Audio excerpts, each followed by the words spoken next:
이 상황에서 참 중국이라는 나라는 지금 온갖 악재가 지금 다 지금 몰려있는 그런 상황이거든요. 지금 이 상황에서 지금 홍다 사태가 벌어졌어요. 여러분도 아시죠? 홍다 사태. 이 부동산 개발회사잖아요. 근데 홍다 사태가 좀 벌어졌단 말이에요. 중국이란 나라도 마찬가지로 토건 문화를 갖고 있는 나라예요. 한국, 일본, 중국 대표적인 게 토건 산업 아닙니까? GDP 경제 성장의 대부분을 이 부동산 개발, SOC 개발 이걸로 통해서 성장을 했던 나라들. 그러니까 그런 나라들은 공통적으로 다 빚이 많아요. 왜? 그런 걸 하려면 결국 중앙정부나 지방정부에서 국채를 발행해서 돈을 마련해서 그거 갖고 개발을 했던 부분들이기 때문에 빚이 많을 수밖에 없는 거예요. 그 상황에서 이제 홍다 사태가 벌어졌습니다. 노무라 증권에서는 중국의 부동산 개발 업체들 전체를 봤을 때 그 부채 규모가 얼마냐? 자, 보십시오. 한 6,200조 된다고 합니다. 이 6,200조라는 규모가 어느 정도냐? 세계 경제 3위가 일본이잖아요. 일본의 2019년 GDP, 2020년에는 오히려 GDP가 하락했으니까 그게 6,000조거든요. 빚이 6,200조예요. 물론 이제 일본의 사이즈와 중국의 사이즈는 다릅니다. 중국이 일본보다 거의 뭐 한 2.5배 거의 이렇게 더 크거든요. 근데 일본의 GDP를 보다 더 많은 빚이 있어요. 개발회사들이. 그러니까 이게 문제가 되는 거예요. 올해만 해도 270여 개 부동산 개발회사들이 파산해버렸어요. 그리고 미분양만 6,500만 채예요. 6,500만 채라고 하니까 참 감이 안 오는데 우리나라 인구가 좀 5,100만이거든요. 우리나라 총 전국에 있는 가구수를 다 합쳐도 2,000만 세대가 조금 넘어요. 근데 6,500만 채가 미분양이에요. 이게 상상이나 갑니까 이게? 그러니까 중국은 지금 전방위로 지금 문제점이 되는데 미중이 전방위로 대립을 하고 있어요. 여러분도 이거 단순히 그냥 기사로만 보시면 아실 거예요. 그래서 오커스라고 해서 미국, 영국, 호주가 안보 동맹을 했고요. 쿼드라고 있죠. 미국, 일본, 인도, 호주가 정상회의를 갖고 있습니다. 그래서 한국 보고 이 쿼드로 들어오라고 했는데 지금 한국이 참여를 안 하고 있는 상황인 것이고요. 이 오커스라든지 쿼드의 목적이 뭐냐? 바로 중국의 경제적 군사력 영향을 확대하는 걸 막기 위해서 하는 것이다. 왜 그러면 여러분도 기사나 보면 아시겠지만 중국이 뭐 그동안 1대1로니 남중국의 영유권 확장이니 중국몽이니 중화사상이니 이런 걸 통해서 얼마나 전 세계적으로 뭐 영향력을 확대하려고 많이 했잖아요. 근데 이런 것들이 이제 반감으로 많이 돌아오고 있는 상황이에요. 지금 어쨌든 중국 경제가 아까처럼 쉽지가 않은 상황에서 이거는 경제보다는 정치적인 거잖아요. 어떤 글로벌적인 정체적인 건데 여기서도 일단 막히고 있어요. 막히고 있으니까는 뭔가 이 돌파구를 좀 마련해서 정치적인 해결을 통해 가지고 예를 들어서 뭐 외자가 뭐 들어와가지고 침체되는 걸 활성화시켜서 나가고 이러면 버틸 수 있는데 이게 지금 안 되고 있는 상황이다 보니까 돌파구 찾기가 중국은 만만치가 않은 상황이라는 얘기예요. 지금 중국은 그동안 세계의 경장 이게 사실 되게 컸거든요. 이제 바이든 정권 들어와서 트럼프 정권보다 더 지배해집니다. 더 종교해지고 트럼프처럼 막 무식하게 막 이렇게 되진 않아요.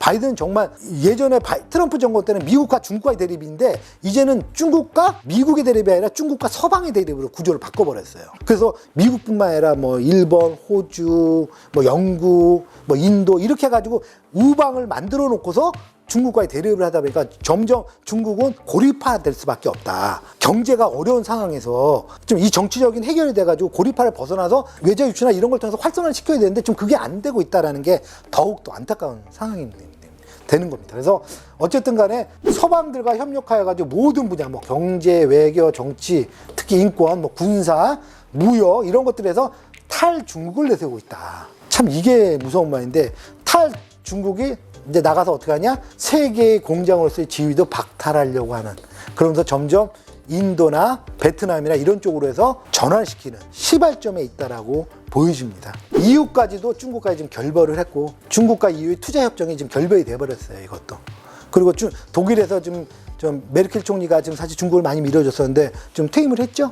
그러다 보니까 이제 EU 쪽에서는 이제 딱히 중국을 밀어줄 만한 입장도 아닌 것이에요. 또 호주와의 무역 전쟁. 그래서 대정전 사태 원인을 제공하는 석탄 등이 지금 수입이 안 되고 있는 거야. 되더라도 비싼 가격이 돼버리고. 이러다 보니까 대정전 사태에 직접적으로 영향을 주는 거고요. 점점 갈수록 국제사회에서 설 곳이 없어요. 설 곳이 없으면 안 쓰면 되는 거 아니냐라고 할 수 있죠. 근데 세계 공장에서 안 쓰면 어떻게 하겠습니까? 오다가 안 나오면 중국이 어떻게 경제 성장을 이루겠어요.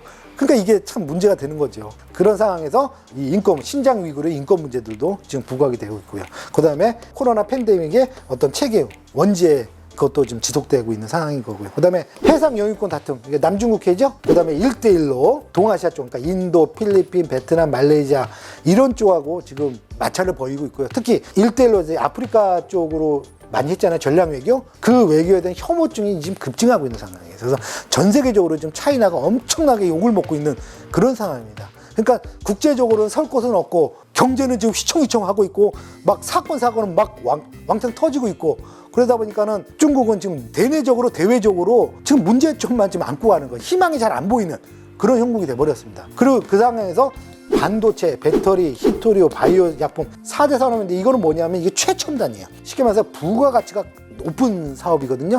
여기서 반중 연합 전선이 형성이 됐어요. 그래서 이거를 뭐냐면 민주주의 기술 동맹이라고 표현하는데 당연히 미국이 주도하는 거죠. 그래서 최첨단 분야에서는 아예 중국은 배제시켜 버리는. 그 얘기는 뭐예요? 고부가가치는 이제 더 이상 중국은 하지 마. 너희들은 그냥 사람들 모아서 그냥 신발 공장이나 해. 뭐 이런 수준인 거예요. 거긴 고부가가치가 아니잖아요. 어떻게 보면 인건비 따먹는 그런 사업인데 이렇게 되는 거예요. 그래서 세계의 공장으로서 중국의 위해서는 박탈하려는 움직임이 가속화되고 있다. 인도, 베트남 등으로 공장 이전 가능성도 지금 내포되고 있고 실제로 지금 외자들이 인도 쪽으로 많이 흘러가고 있다라는 얘기가 지금 들리고 있습니다. 그 다음에 미군의 아프가니스탄 철수에 따라 가지고 신장 위구르 쪽에 어떤 테러 조직화, 그렇죠? 그동안은 미군이 막아주고 있었죠. 아프간 점령해주면서 이런 테러나 이런 것들을 막아주고 있었는데 이제는 철수를 해버리니까 어때요? 바로 아프가니스탄 옆에 바로 중국이에요. 거기에 신장 위구르가 붙어 있으니까. 그래서 그쪽으로도 이제 지역적인 분쟁도 발생하지 않겠느냐라고 좀 예상을 하고 있는 것입니다. 그래서 중국은 지금 총체적인 지금 난국이다. 외교적 문제, 경제 침체 이와 같은 것 때문에 지금 중국은 총체적 난국에서 과연 이 상황에서 그 8%대의 경제 성장을 이룰 수 있을지가 심히 우려스럽다라고 예상을 합니다. 근데 그렇게 되는 근본적인 원인이 있어요. 단순히 이거는 어떤 외교적인 문제일 뿐만 아니라 그 근본적인 건 바로 뭐냐? 시진핑의 공동부유론이 가장 근본이에요. 이게 바로 소위 말하는 뭐냐면 모택동식 사회주의를 표현하는데 공동부유가 뭡니까? 공동으로 잘 살자예요. 얼마나 좋아요, 표현은. 근데 이 말의 뜻은 뭐냐면은 모택동식 사회주의로 획일하겠다는 뜻이 획일. 모택동은 중국의 50년대, 60년대에 공산주의 혁명이 되면서 이제 그 체제를 갖춘 지도자였거든요. 그때는 중국이란 나라는 그냥 중국일 뿐이었어요. 그러다가 중국이라는 나라가 이 G2까지 성장하게 된 거는 80년대 등소평이 집권을 하면서 개혁 개방을 추구했던 거예요. 그래서 세계의 공장으로서의 지위가 그때부터 시작됐던 거예요 하거든요. 그래서 세계의 공장이 되다 보니까 어떻게 해요? 전 세계적인 공장이 되다 보니까 경제가 어마어마하게 성장했던 거예요. 그래서 지금의 G2가 바로 등소평 때 이루어졌던 거거든요. 근데 시진핑은 그 등소평의 그 개혁 개방 이제는 버리고 다시 모택동식이 사회주의로 가겠다 이 뜻이에요. 그러니까 본인이 세계의 공장으로서의 지위를 외국에서 국제적으로 박탈당하기 전에 본인 스스로가 폐쇄를 좀 하고 있는 그런 상황인 거예요. 시진핑의 추구하는 공동부유론에 대해서는 비판이 엄청나게 쏟아지고 있어요. 근데 중국에서 비판했다가 끌려가니까 외부에서 이제 나오고 있죠. 어쨌든 경제학 교수가 뭐라고 표현했냐? 계획경제는 빈곤층에 더 많은 복지를 제공하려 했지만 그러니까 목적은 이거 있잖아요. 근데 실제는 그렇게 되진 않는다는 얘기예요. 결과적으로 뭐야? 더 많은 빈곤층이 생겨서 뭐가 되는 거예요? 하향 평준화가 된다. 공산주의를 채택하는 나라 중에 전 세계적으로 잘 사는 나라가 있나요? 선진국이 있나요? 없잖아요. 그건 결과가 말해주는 거예요. 중국이란 나라도 G2가 된 거는 사회주의, 그러니까 중국식 사회주의, 그러니까 공산주의를 택해서가 아니에요. 등소평의 개혁 개방을 통해서 세계의 공장으로서 국제사회의 한 일원으로서 위상을 가졌기 때문에 성장했던 것이지 그걸 다시 돌아간다라면 이 성장이 과연 지속될 수 있겠습니까? 이거 쉽지 않은 얘기예요, 이게. 공동부유 핵심을 좀 더 한번 읽어보도록 할게요. 공동부유의 핵심은 1%의 자산가들이 중국 전체 자산의 35%, 2020년도로 기준했을 때 보십시오. 2020년도에 35%를 자산가들의 1%가 장악을 하고 있어요. 그러니까 뭐예요? 양극화가 어마어마하게 벌어진다는 얘기죠. 원래 보면 공산주의, 사회주의가 오히려 양극화가 더 심해져요. 중국 같은 나라, 그러니까 중국뿐만 아니라 지금 공산주의, 사회주의를 택한 나라들이 오히려 양극화가 더 심해요. 왜 그러면 권력을 다 장악을 해버리기 때문에 민주가 안 되다 보니까 국민의 어떤 자유적인 그게 안 돼요. 그러다 보니까는 거의 독재 형식으로 해서 이 자산을 독점하는 현상이 벌어지는데 1%의 자산가들이 전체 자산의 35%를 장악하고 있어요. 이런 상황이 2050년 되면 거의 40% 된다라고 전망할 정도로 그만큼 자산이 편중화가 되는 거거든요. 지금 중국 같은 경우는 1인당 GDP가 2020년에 비로소 1만 달러가 넘었었어요. 우리나라가 3만 얼마잖아요. 근데 이제 겨우 1만 달러인데 중국 인구 지금 14만 7천 어쩌고저쩌라는데 그 중에 절반인 거의 한 7억 명 정도가 매월 수입이 20만 원 이하입니다. 연봉으로 따지면 한 240만 원인데 우리나라 돈으로 240만 원 미치 연봉으로 거의 절반이란 얘기예요. 그 얘기는 뭐예요? 양극화가 어마어마하다는 얘기예요. 그러니까 이 양극화를 결국 뭐냐? 개혁 개방 때문에 이루어진 것이 아니냐, 일반한테만 모든 자산이 다 몰입된 거 아니냐라고 해서 공동부유가 나온 거예요. 그래서 뭐냐면 이 정책의 목적은 뭐냐? 서구식 자본주의를 지향하고 모택독식 사회주의로 다시 회귀를 하겠다, 이 뜻입니다. 근데 과연 회귀한다고 해서 이게 축소가 될지 제가 봤을 때는 더 벌어질 수도 있어요. 이것이 어떤 정책의 핵심이 되다 보니까는 최근에 진행하는 강력한 규제 정책, 여러분들 아시죠? 빅테크, 그러니까 뭐 알리바바 이런 것들이 빅테크, 그 다음에 사교육, 그 다음에 부동산, 아까 홍다 사태 같은 부동산, 그리고 뭐예요? 엔터테인먼트, 이거에 대해서 어마어마하게 규제를 하고 있는 거예요. 그래서 홍다 사태가 지금 여기에 걸려버린 거예요.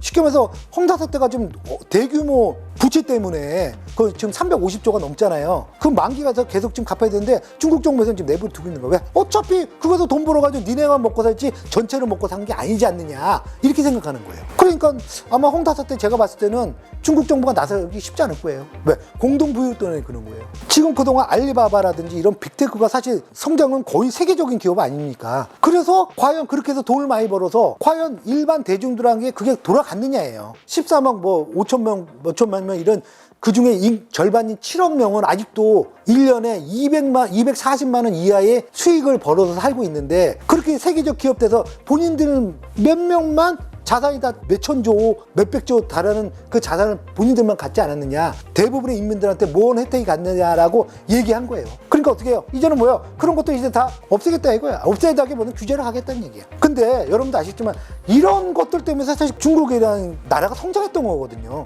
그러니까 성장의 어떤 동력을 잘라버리는 그런 형국이 될 확률이 높지 않겠느냐. 물론 잘못됐으면 그거를 정책이나 이런 법률이나 이런 걸로 재분배를 해가지고 할 수 있게, 왜? 세금을 더 많이 걷어서 그만큼 더 국민들한테 혜택을 준다든지 이렇게 가서 재분배 효과를 해줘야 되는데 애시당초 싹을 잘라버리면은 그럼 뭐로서 경제 성장을 할 것이냐라는 반문이 분명히 나올 수밖에 없는 거거든요. 그래서 어떻게 해요? 갈수록 공산당에 대한 집중화가 더 클 것이다. 모택독식 사회주의라는 게 뭐야? 결국은 뭐야?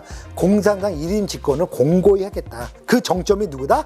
시진핑이다. 시진핑이 뭐예요? 왜? 내년 10월에 3기 연임을 해야 되기 때문이니까. 그래서 모든 포커스를 다 거기에 맞춘다. 그래서 일부에서는 뭐냐? 시진핑 위해서 중국의 경제까지도 망가뜨리는 거 아니냐라는 지금 얘기들이 나오는 게 바로 이런 뜻인 겁니다. 이러다 보니 외국인 투자의 유치가 갈수록 어려워요. 왜? 유치를 받는 지금 산업들이 다 규제를 받고 있으니 누가 유치를 하겠어요? 그러니까 유치가 점점 안 되고 이것이 점점 갈수록 외제 유출이 돼가서 어디로 간다? 지금 인도 쪽으로 좀 많이 흘러가고 있는 그런 상황이어서 인도는 어떻게 보면은 받아먹게 앉아서 그냥 가만히 받아먹고 있는 그런 형국이 될 것 같아요. 그래서 글로벌적인 공정으로서의 지위가 아마 박탈당하기 전에 본인 스스로가 포기하지 않을까. 그러면 세계 공장은 어디로 갈까?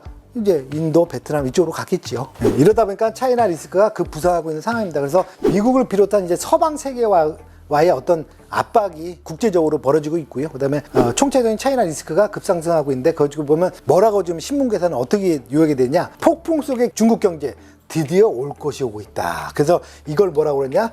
회색 코뿔소다 이렇게 표현을 합니다. 코뿔소. 여러분들 회색 코뿔소랑 블랙스완이라는 표현을 들어보셨을 거예요. 블랙스완. 그러니까 블랙스완이라는 거 이거 다 경제적인 용어로도 많이 사용하는데 블랙스완이라는 게 뭐냐면은 이거예요. 원래 백점이 흰색이잖아요. 근데 아프리카 쪽에서 검은 백조가 나왔었어요. 그 뉴스에 나왔는데, 그러니까 전혀 누구도 예상을 못했는데 갑자기 팍 터져버린 거.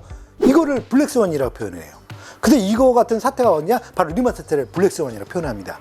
근데 회색 코뿔소라는 건 뭐냐? 이미 오래전부터 예견했던 거야. 예견했던 것이 시간이 날수록 이제 현실화 되는 거. 이거를 회색 코뿔소라고 표현합니다. 그래서 중국은 뭐다? 회색 코뿔소다. 그러면 리먼 사태 같은 건 뭐냐? 그건 블랙스완이다. 이렇게 표현을 하는 거예요. 그래서 폭풍 속의 중국 경제 드디어 올 것이 오고 있다. 이건 많은 진짜 전문가들이 중국 이러다간 진짜 리스크가 커지겠는데 하는 것들이 예, 점점 이제 부각이 되고 이런 그런 형국이다 이렇게 보시면 돼요. 그래서 어쨌든 지금의 상황에서는 딴 게 없어요.